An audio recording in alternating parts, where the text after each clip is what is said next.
2000 من 86 كل البطولات في اجتماع كان مع اللاعبين وعبد الرحمن بن سعود الرمز الراحل. هنا محاولة ملعوبة في الأمام ولكن طالت المحاولة. عادت مجددا، استلام من خالد درويش يحاول المرور والسقوط ما زال قائم، والرأسية والبحث عن هدف، والهدف الأول يأتي، الهدف الأول يأتي في المباراة.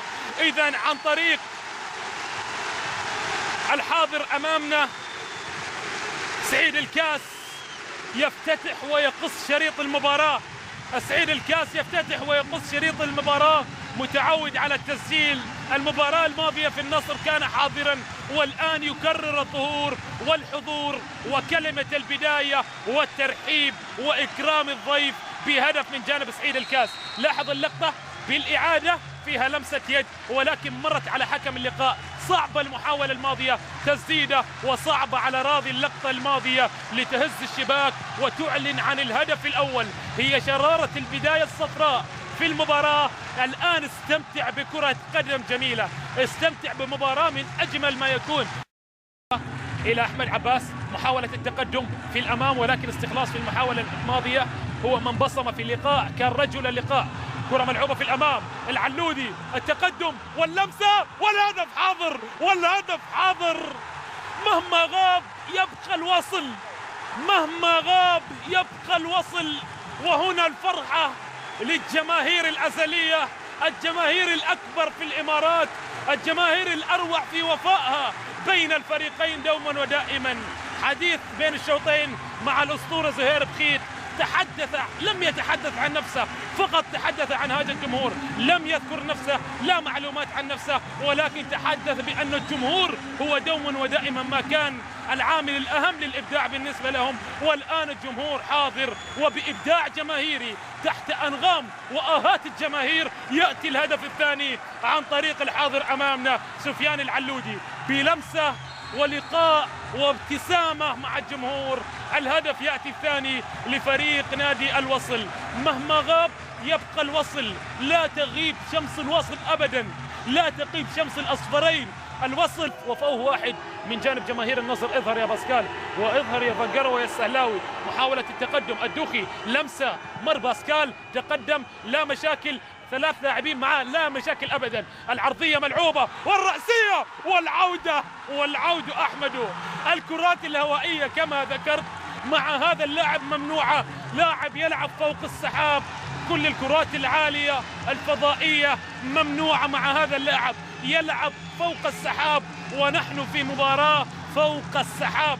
قمه اصحاب المقام الرفيع في السعوديه حاضره، واصحاب المقام الرفيع في الإمارات حاضرة. نعم أمامنا الآن، لاحظ العرضية رأسية وفي الشباك، والمعانقة الأولى من السهلاوي. ما أجملها من مباراة وما أجمل من عبور. نحن نستمتع بكرة قدم تعيدنا لزمن جميل بين الفرق الحاضرة أمامنا الآن.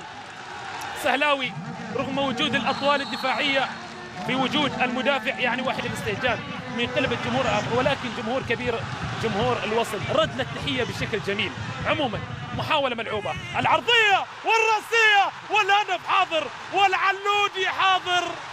لا يغيب الوصل، يبقى التواصل ويبقى الوصل، يبقى التواصل ويبقى الوصل.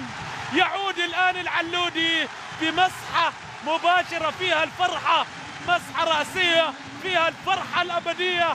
يا علودي الهدف يأتي الآن.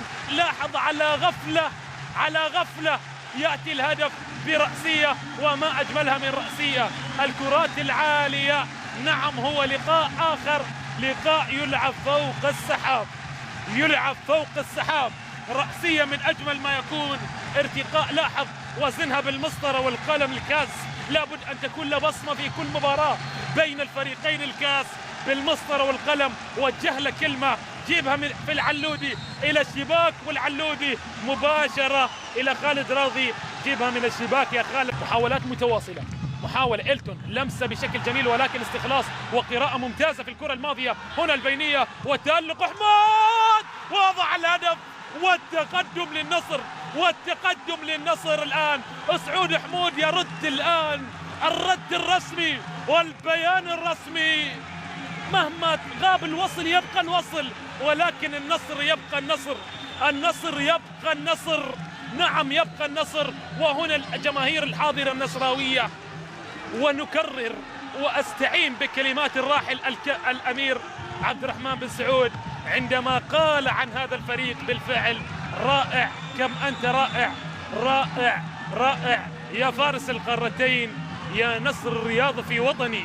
قالها من قبل، والنصر كذلك هو بالفعل. لاحظ المحاولة الماضية واللقطة الماضية، قراءة واستخلاص بامتياز في وسط الملعب، التمريرة كانت ساحرة، وضع حمود إضافية. الوقت الأصلي الأشواط الإضافية، ولكن توقف المباراة للأحداث التي شاهدناها المؤسفة كانت يعني بالتأكيد وقتا قادما. هنا المحاولة والاستلام، ويعود الكاس. من يبحث عن الكاس؟ العين تدمع والكأس يلمع هناك، وصعيد الكاس يرسم البصمة والابتسامة. مباراة تأبى أن تنتهي، متعة تأبى أن تنتهي. نحن نستمتع بكرة قدم من أجمل ما يكون. عدنا للبداية، عدنا بقرار رسمي من الكاس، وعدنا والعود أحمد لعودة. ما أجملها من عودة، هدافا للبطولة حتى الآن، ولا بد أن يبصم في شباك العالمي. لاحظ اللمسة الماضية، هنا الخطأ يا خالد راضي، هنا الاستلام برشاقة، والنظرة واللقاء والابتسامة والحب الأزلي يا صعيد الكاس جماهيريا في الكرة الماضية. مباراة وما أجملها للمباراة، والله إن انتهت لأي من الفريقين شكرا للعالمي، شكرا للإمبراطور لما قدماه لنا من متعة متواصلة. لم يحزن أبدا ولن يحزن أي من الجمهورين على فريقه، لأن بالفعل قدموا كرة قدم في زمن لا نستمتع فيه بكرة قدم حقيقية.